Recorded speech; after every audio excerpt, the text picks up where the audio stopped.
All right, everybody, it is Load the Box. I am Jordan. He is not Will Badloos on Twitter. He actually does not use X or Twitter, whatever the hell they're calling it nowadays.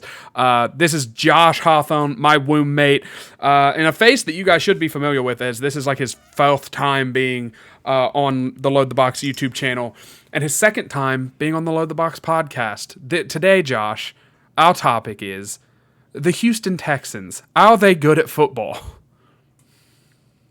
Yes. And I just want to elaborate. My Twitter handle is Squishy91, if you're curious. Do you use it? It's debatable. You know, we can talk about that. But no, the Houston Texans are a good football team. Is it D'Amico Ryans? It is D'Amico Ryans, and I wanted him to be our head coach badly. D'Amico Ryans, ex-49ers DC. Yeah, he's got a pretty solid squad over there. Very talented on offense. You know, they brought in Joe Mixon this year, hometown hero here in Cincinnati, to the Bungles, but a wily vet, if you will. They've got ex-Vikings Stephon Diggs. Nico Collins is a top-tier wide receiver in the NFL. Tank Dell is a solid number 2 wide receiver.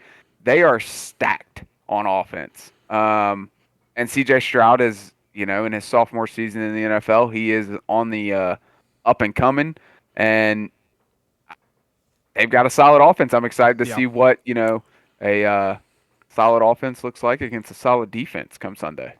I have a couple of things to say before we truly just dive into the Texans. Number one, I do want to point out, and this is just so I can take a dig at Josh. Josh does know what he's talking about when it comes to football. He is not on here because of nepotism. Josh is on here because he was a 2-time fantasy champion 8 years ago. It's been a minute, but he has won 2 fantasy championships, and he's also been a 2-time runner-up in the last 2 seasons. So I'm also more profitable than you in the league, but who's keeping track? Well, just over the last couple. Side note too about not just because I don't want to listen to your mouth about, you know, do we need to bring it up about week 1? Do we need to talk about it? The final score to mine and Josh's week 1 matchup this year was like 135.8 to 135.7. You scored 130.4 points. 0.4 key. I scored 130.5 points. So it was week 1, Josh. L. It was week 1. You took, okay. Take the L, hold the L. Don't talk when I'm talking. Okay? I don't care if I'm a guest. Don't talk when I'm talking. Something to note too, and we'll get into it a little further too. The Texans may be without one of their starting secondary cornerbacks. I don't know if you watched the Monday or the Sunday. I keep calling it Monday. Today is not Monday. Today is Tuesday. I watched the Sunday night football game between the Texans and the Bears, and there was a Texan that actually threw a punch. And when I say a punch, I mean an actual punch fist. It was a punch, and there is a very strong possibility he might be suspended for this game. So I'm curious to see what plays out. In New York. That was a big loss for them. I believe that was one of their linebackers. I don't think that was a secondary member. I believe Al Shaier is a linebacker. Is that who threw it? Yeah, it was Al Shaier. I couldn't remember who threw it, but because I have no credentials. Azeez Al Shaier is a linebacker. So yeah, he is D'Amico. This is why I love D'Amico Ryans. You Google Azeez Al Shaier, the first thing that comes up. D'Amico Ryans defends Azeez Al Shaier's big hit and sideline punch. Because D'Amico Ryans, as my wife would say, is a guy's guy who gets it. Okay? Like, he understands that's the brand of football that Houston's playing. And this is my overall generalization of Houston. Maybe the most dangerous team in the NFL for the next, 10 years. Because I don't know if you remember. Let's go back a few years to the maybe greatest dynasty in the history of sports, the New England Patriots. They had a really good quarterback. And I'm not saying CJ Stroud is Brady. I'm just saying they have a really good quarterback. And I think we all think Stroud is really good. Then they had a defensive mastermind as the head coach. And the quarterback was kind of scheme-proof, where it was like, yeah, I will just make chicken salad out of chicken you-know-what. and the defense will be really good, and I'll win a bunch of Super Bowls because of it. DeMeco Ryans is a damn good coach, and his defense is nasty. I mean, like, look, I'm loving the Vikings defense. The Vikings defense is physical. Looks like they'll hit and howl. They're nasty. They're violent. Houston looks different. They look on a different level defensively in terms of their violence, if you will. So there's like, you laid out all the offensive guys. Their defense is what freaks me out. Danielle Hunter and Will Anderson as their edge rushers. That's a really good combo, and the only thing that gives me some confidence is, like, we just went up against Brian Bones and who's the other guy in New York? Do you remember his name? I know they just Thibodeau. San Francisco. Yeah. No. Yeah, Kayvon Thibodeau. Is it? Is that Kayvon. Yeah. Okay. Well, okay, and then they have Dexter Lawrence in the middle. Like, he's like, obviously, but in terms of facing two really good edge rushers, the Vikings did do that. The Vikings' strength is their O-line, so it will be interesting to see what DeMeco Ryans does. That's gonna lead. Let's dive into some matchups. What scares us? What has us peeing down our legs? And what has us, standing 10 toes down, chests out, confident in this matchup? I'm going to start with peeing down my leg, and it's about that defense, specifically the D-line. The league is going to catch up to the Vikings bullcrap real quick, and that bullcrap is we don't have a good center, and we don't have a good right guard. They kind of, our center on his best day is like, okay, that was passable, and our right guard, I don't know that he's been passable in his life. So I think you could see Danielle doing some stunts to get Danielle and Will Anderson on them. You could see them both lined up on the right side, one of them kicking to the inside. They're going to be creative on defense to get mismatches against this Vikings O-line, and the Vikings have to be ready to send, whether it's CJ Ham, whether it's Aaron Jones, we're going to have to send help to that side of the ball because Ed Ingram will die on the football field if you leave him alone with one of those two men. Like, that's just the God's honest truth. So that has me a little freaked out about this matchup. You can go either direction. You can be confident. You can be scared. Preferably do one of both if you can. But what matchups are you looking forward to or not looking forward to? Well, I'm going to be confident to your peeing down your leg a little bit. And I'm going to counter that and say they may have Danielle Hunter, but as a Vikings fan, we have watched Danielle Hunter for the last 7-8 seasons, whatever it is that he's been in the league. And there have been many of games where that man has not earned his paycheck and didn't get pressure on the quarterback and didn't really have an impact on the game. Another counter to what you were saying is, the right side of our offensive line may be the weak spot of the line, but we have a great head coach and OC that will counter that and say, okay, you want to overload the right side of the line? Guess what? We're going to throw a screen over the back and bust 25 on you with Ty Chandler or Aaron Jones. Or he'll say, you know what? Okay, you want to overload the right side? We're just going to move Sam Darnold to the left and pick you apart down the field. So, yes, they are formidable. And yes, they are, a problem. But I am very confident in O'Connell and his schemes and Sam Darnold to make the right decision. It's okay to be worried. It's okay to be a little scaredy cat. But I just watched Ed Ingram and oh my gosh, Bradbury hold up against Joey Bosa and the 49ers defensive line, and they looked fine. So bring it on is what I would say. My fear, if I have to pee down my leg per se, would be the weapons that C.J. Stroud has to work with. You've got Dalton Schultz, you've got Stephon Diggs, you've got Nico Collins, and you've got Tank Dell.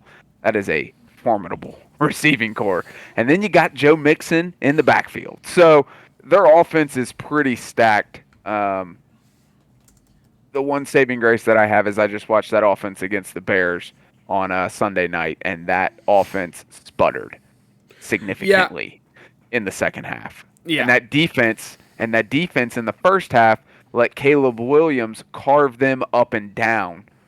And then adjustments were made at halftime, and Caleb Williams no longer was carving people and looked like like he was seeing ghosts, if you will. So, yeah, if I seem a little distant here. It's because I was doing some Googling. In for full transparency, this show had to be recorded on Tuesday night because of scheduling conflicts. I'm doing some traveling here soon, so I don't know if Joe Mixon's gonna play in this game. Did he come back to the Sunday night game? Did.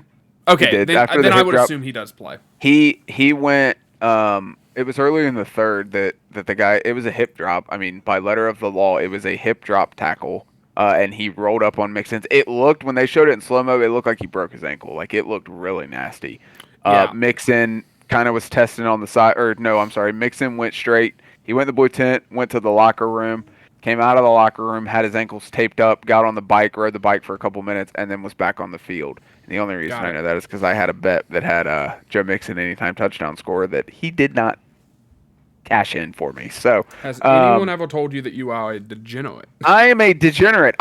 Listen, we did another show, and I admitted live for the millions and the millions, the dozens that will view this show, that I am a degenerate. So yeah, it is what it is. You win some, you lose some. You miss 100% of the bets that you don't place. That's all I'll say. I agree. I've got a slate that we'll talk about later while you're eating your tacos, maybe. But which, by the way, I said on yesterday's show that it was Taco Bell, and Josh reminded me very quickly after we went off the air. They are not Taco Bell tacos. He has homemade tacos. Okay, Thank you. This is some real gourmet stuff that's being gourmet, cooked up. Southeastern Kentucky tacos. Yeah, okay? Yeah. With possum meat in them and stuff. You don't roadkill. You don't put that Taco Bell in that Southeastern Kentucky. I know just as well as you do that Taco Bell is straight up gasoline. I looked it up, by the way. The number one source for like injury news is a fantasy football app. So ESPN Fantasy is reporting that it's not considered a long-term issue. He is day-to-day, and he had an MRI on Monday. So D'Amico Ryans is, quote, non-committal on his status for the Minnesota game. So we'll see what happens. I'm going to assume that he does play. That offense, I agree with you, is incredibly, incredibly scary. Just the ability to attack downfield. I think it might be the first offense we've played this season where it's like, yeah, this one, like, I think the defense is good, but they're going, like, the secondary has some years, okay? The secondary is a little old in Minnesota, right? Stephon Gilmore, Shaq Griffin, Harrison Smith, they're going to be put to the test. We're going to see if these old guys can still get after it by this wide receiving core. And then all of that being said, you still have to respect Joe Mixon's ability to run the ball and what he can do, lining up outside, catching the ball in the screen game. They definitely have a formidable offense. I want to talk about a matchup I'm excited about, and maybe I'm a little pissed off about it. I listened to Chris Collinsworth. What's his name? Chris Sims. Yes, I listen to Chris Sims and his show that he does for NBC just about every day, and he was talking about Derek Stingley Jr., and he was like, the Texans have a guy that they just leave one-on-one on any receiver in the league, and he takes them out of the game. And it just brought me back to my favorite quote of my life, maybe, from Justin Jefferson. Well, he said, respectfully, I'm not Garrett Wilson. So, respectfully, Justin Jefferson's not any receiver in the league. He might be the greatest of all time. So we should probably put a little bit of respect on JJ's name that they're gonna double him. But I don't care how they play him. Jefferson has proven in his time in Minnesota, you can put 3 guys on him. He still might go off for $150 and 2 touchdowns. Like, he's just that good of a wide receiver. He has that good of a play caller, scheming him open. I'm really excited to see what Jefferson does against this defense, because I do think this is a very good Houston defense, and it seems like every time I doubt Justin Jefferson and his ability to, have a big day, that's usually when he catches a 97-yard touchdown, and it's like, oh, I didn't think that would happen. So I'm excited to see what JJ's going to do, and of course, that plays in with Sammy's system and what he's going to be able to do delivering that ball. But what's another matchup that you're looking at? I have to wipe the tear away from my eye from hearing that rant about Justin Jefferson, because this is the same guy that last year told me Justin Jefferson wasn't the best wide receiver in the league. And Tyreek Hill had like 1,800 yards at the time. And Justin Jefferson was away. I feel like Ross from Thuns. This show has very up-to-date references. We're talking about 1992 sitcom of the year, Thuns. But, like, we were on a break. Okay, Jefferson was hurt. He was out of town, and I was lonely. And I needed a new wide receiver in my life. So Tyreek Hill, and now here you are saying he might be the best wide receiver of all time. I'm glad you finally Justin came around Jefferson to has never hit a celebration as tough as Tyreek Hill after that 80-yard touchdown when he let Jalen Waddle handcuff him after he got arrested 3 hours before the game. That was the toughest thing I've ever seen in my life. Like Hill walking around with his hands behind. That was cold. I'm sorry, that was cold. He's not as good as Justin Jefferson, but that was cold. Okay, I'm glad that you're finally coming to your senses. Yeah, a matchup I'm excited about, and it kind of goes back to what you were saying about, they have an elite offense. They have some elite receivers and some weapons out there. Our secondary may not have to cover those guys for too long because the schemes and the blitz packages that Flores has been coming up with, the quarterback doesn't have that much time to throw the ball. Like, the receivers don't even have time to get through their routes. And their quarterback's on the ground getting sacked because Flores is scheming up all kinds of different, blitzes and stunts and this and that. And you think there's 6 coming, and then all of a sudden there's 4, and then you think there's 4 coming, and then all of a sudden you got 6 coming. So what I'm excited to see is the matchup between Brian Flores and his schemes against C.J. Stroud in his sophomore year. That's the matchup I'm most excited about, and I know that may not be like the, correct answer, if you will, because Flores isn't playing in the game.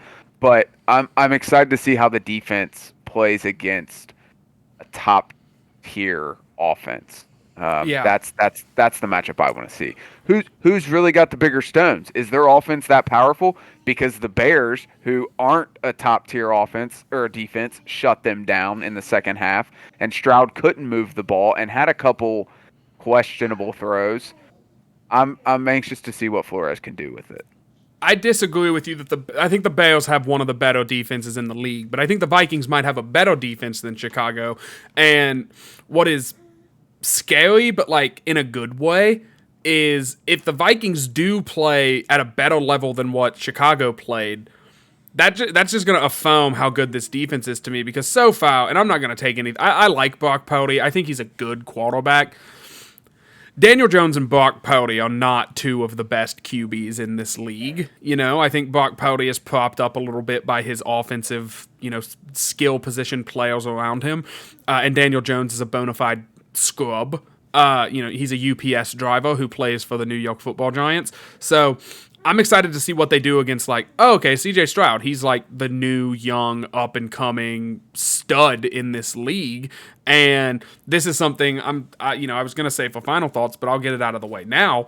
I think that there's a chance, and I want your opinion on this because we're talking about the Texans, and I think it's fun. I think there's a solid chance history repeats itself, and I'm not going to say the Texans go to the Super Bowl, but if CJ Stroud, God forbid, beats Patrick Mahomes in the playoffs, there's going to be people that are saying he's the best QB in the league.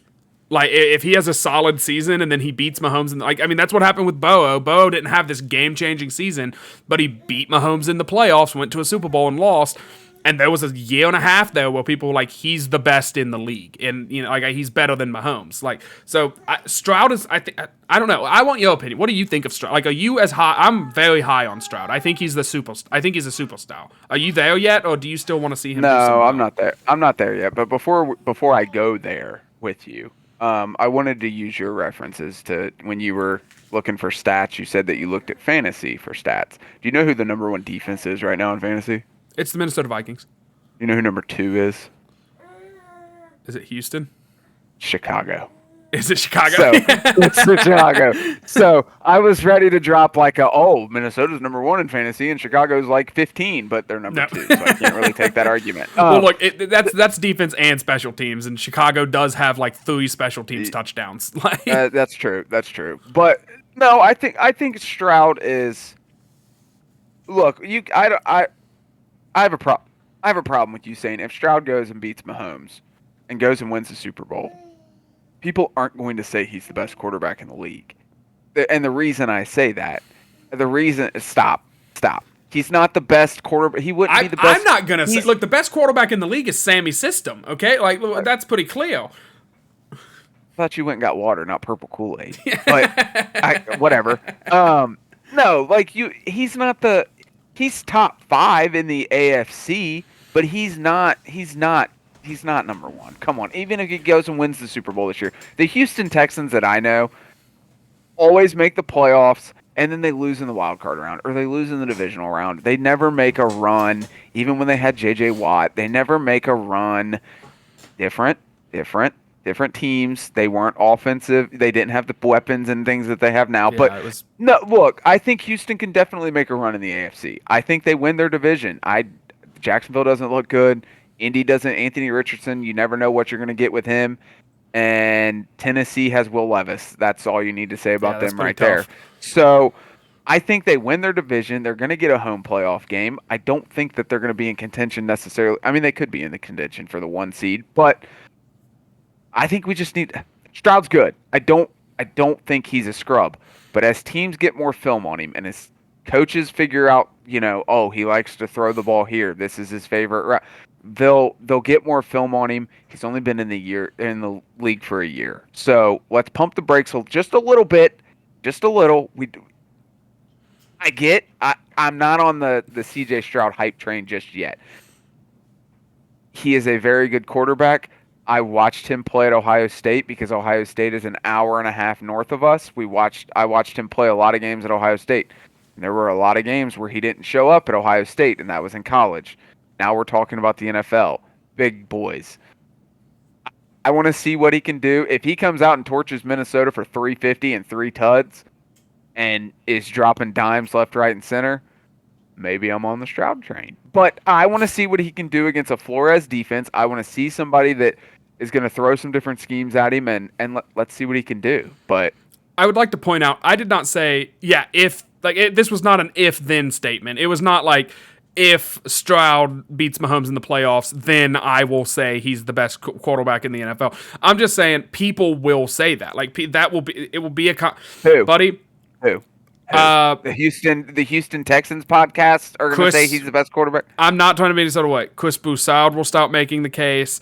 Like Kevin Wildes, like that's my favorite show on TV. And maybe it'll just be to mess with Nick Wright, who's like a big Chief guy. But like, I'm just saying. He looks the pout. He has all the tools are there for like it's like, oh yeah, that's what the best QB in the league should look like, and he just keeps doing it. Like he's getting flushed, he makes the throw, you're like, oh, he's throwing the ball away. Wait, that's not going out of bounds. Holy cow, that's a 50-yard cat. Like he just plays different, man. I mean, like he just looks like Mahomes looks like. Here's the difference, and I'm gonna stomp out your little flame that you got going on here. You mean to tell me if you gave Patrick Mahomes, Nico Collins, Stephon Diggs, and Tank Dell, he wouldn't be putting up numbers, if not even better, than what Stroud's putting up? Well, he did. I mean, he had Kelsey and Hill, and he put up giant numbers, and he went to the Super. I think he won 1 Super Bowl with the offensive stuff, and then they got rid of Hill, and now he's won 2. Like, look, I think Mahomes is the best quarterback in the league. He's throwing the ball to Rashee Rice. Stud. Travis Kelce. We talked about this at work today because I work with a bunch of people that went to UC and are huge UC fans. Travis Kelce looks really old, and he got really old really quick. He had 1 reception for 5 yards. It went downhill, and like I think the Chiefs thought they were going to be able to get like one more decent year out of him. He just looked washed. Like he looks like he is. I think the plan is they're going to need like 3 plays out of him in the regular season that are like, there's Travis Kelce, and then in the playoffs, be Travis Kelce again. And I think that's what they're kind of relying on, because I do think the Chiefs are sleepwalking. We don't play the Chiefs this year. We're talking about Houston, and it's fun to speculate. Houston, we never get to play them. We've played them 5 times in franchise history. Do you know the record? By the way, the series record? It is 0-5. The Texans have never beat the Minnesota Vikings. Fun facts. So, okay, something's gonna happen on Sunday. Okay, but yeah, so it's an 0-5 series. We don't get to see the Texans very often, and also because it is they're an AFC team. I don't get to talk about the Texans on this show a lot because there's no need for me to. So it's exciting for me to get to talk about, a young up-and-coming team. And also D'Amico Ryans, who I still maintain. And look, I love Kevin O'Connell. I still maintain.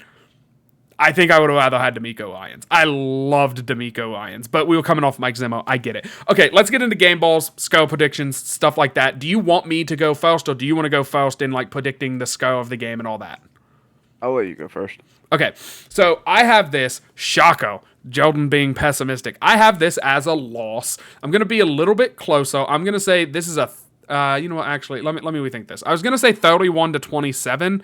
We're going to bring it down. We're going to say 24-20 is the final in this one. I think it's a close game. Houston covers, the 2.5-point favorites. But it's a close game. The Vikings are in it till the end. I think Stroud just makes one too many plays, and the Vikings, I hope I'm wrong here. I think they lose the turnover battle in this one because it feels like the defense can't keep getting 2+ turnovers in every game. That's going to stop at some point.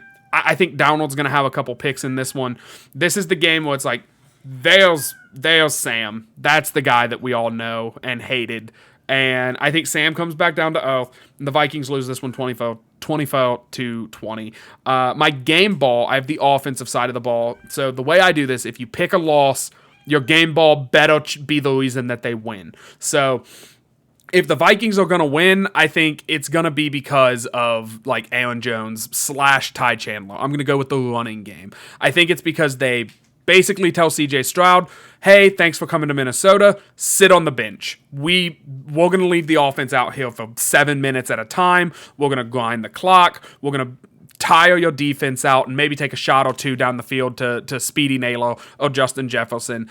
The run game just has to be on point. I thought about going offensive line because that's kind of all-encompassing. They have to be good for the pass game. They have to be good for the run game.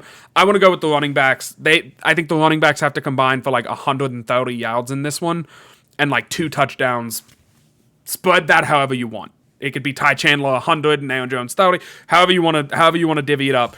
I need 130+ rushing yards and 2 rushing touchdowns. And the time of possession just has to swing in the Vikings' favor. If they win this game, this is the best team in the NFC. I think. I think I'm that. I will immediately be all in on the Vikings, but I think they lose this one. So who do you have in this one? I like Minnesota in this one. I'm gonna go 27-17 Vikings. 10 points. 10 points. 27-17. We just played a team that was in the Super Bowl last year. And we should have beat them by 3 scores in Minnesota. This game is also in Minnesota. I think Sam Darnold has another solid 225+, couple touchdowns. He's slinging it all over the place. I think the defense gives Stroud some fits. I think Flores schemes up some blitz packages that confuses Stroud, makes him, make a couple bad decisions, and the Vikings pounce on those bad decisions, get a short field, maybe a pick six. I like the Vikings in this one. 2.5 point dogs. I would probably take the Vikings with the points if I were to put money. I typically don't bet the Vikings because I don't want to be hurt twice. Yeah, but that's an easy route for how. I think so. Do I have to give a reverse game ball if I pick them to win? No. I mean, if you're picking them to win, then your game ball is just who's going to have the good game. I just think it's weird to give out a game ball in a losing effort. You know what I mean? Okay. All right. Sam Darnold then is going to be. I'm riding the Darnold train. I think he has a really good day. I think if Jefferson is now, can we do a revised episode if Jefferson isn't playing? Is that an option? Because if Jefferson doesn't play, I don't think the Vikings squeak it out. I don't think you can go 4 quarters without the best wide receiver in football. And then your little 130 yards rushing between Chandler and Jones definitely comes into play. But no, I think the Vikings win a little bit of a shootout, if you will. 27-17, right? Yep. That That's was my crazy. guess. That's pretty crazy. Look, I'm all in on. We're changing the nickname. System Sam. It's disrespectful. We're calling him Sammy Dimes. Oh, and I'll leave this up to you because you don't do the podcast all the time. Should we call him his grandfather's name? Do you know about Sam Darnold's grandfather, Josh? Enlighten me. He was an Olympian, a firefighter, and an actor. A triple threat, if you will. His name, Okay. Richard. Oh boy. Richard Darnold? Hamo. Oh God. And he went by Dick. So Sam Dick Darnold's Hammer? grandpa was Dick Hamo. Do we start calling Sammy System? Do we start calling him Dick Hamo Sam? I'm in. I'm into. Will's I'm in. gonna hate that because this is a family show. It's a name. All right, we can call him Try it. Richard Hamo. We can call him Witchy Ham. Like we can. That's fine with me. Witchy Ham Sam. Like we gotta find something because he's stout. And I'm looking at t-shirts. I'm gonna be honest with you. I'm out of I'm done buying jerseys. I think I'm going with like t-shirts as my new like commemorative way to celebrate a player. Man, I found one that says Donald Dimes on it, and it's purple, and it's got Sam Darnold's outline slinging it. I'm like, ooh, it's cold. It's got like the Minneapolis skyline in the background. It's pretty cool. I'm excited. I'm excited for the shirts next year. JJ to JJ. Yeah, I've got a couple. I've got my JJ McCarthy shirt's cold as hell, and it feels like it's just sitting in my closet, just like it's like the Green Goblin mask just calling to me. Like, you know it's coming. You know what's coming, baby. Like, this is JJ to JJ all year long. Super Bowl's inbound, but first we got, Dick Samo. Whatever we're going to end up calling him. Dick Hammer Sam. Dick Hamo Sam. Witchy Ham Sam is what I'm going to call him from now on. But I sound like this is not a political thing. These will be my final thoughts. I sound like Donald Trump, just giving everybody 6 nicknames. Like they're calling him Witchy Ham Sam. That's what they're calling him now, folks. But I'm really excited about this game. Go ahead. Just for reference too, I said 27-17, right? Yeah. You know what the over-under is? And I did not look at this before the. It's before I made 45 my and a pick. half, I believe.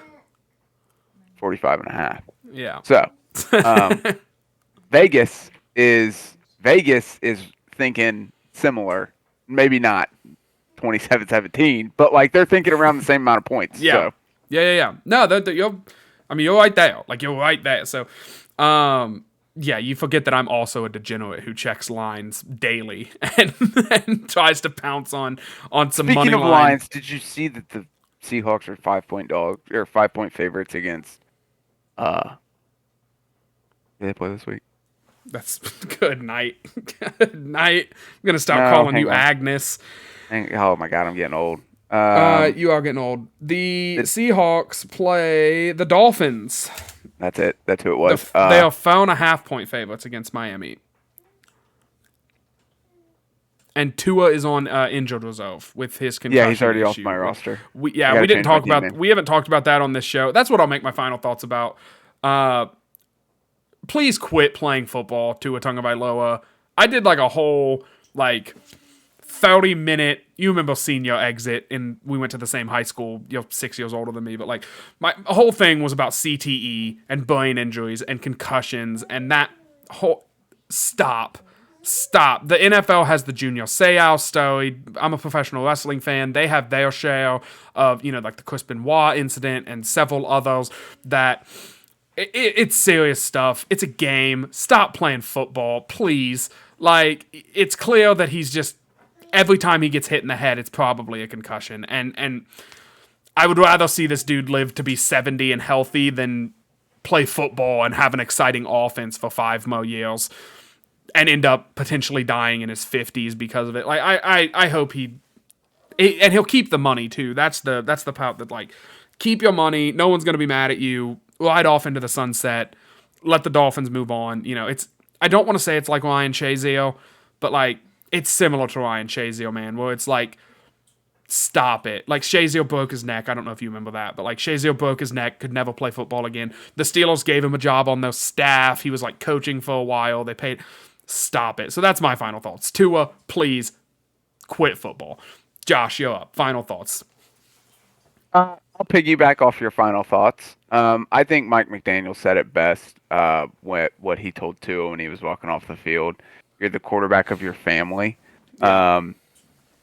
Hang it up. There's no need for it. Every time you get hit in the head now, your body locks up and your fingers start going and you're like, It's nasty. nope. Nobody needs to see that. Nobody wants to see that. I don't care if you're the biggest Dolphin hater out there. Nobody wishes that upon anybody, especially watching the NFL.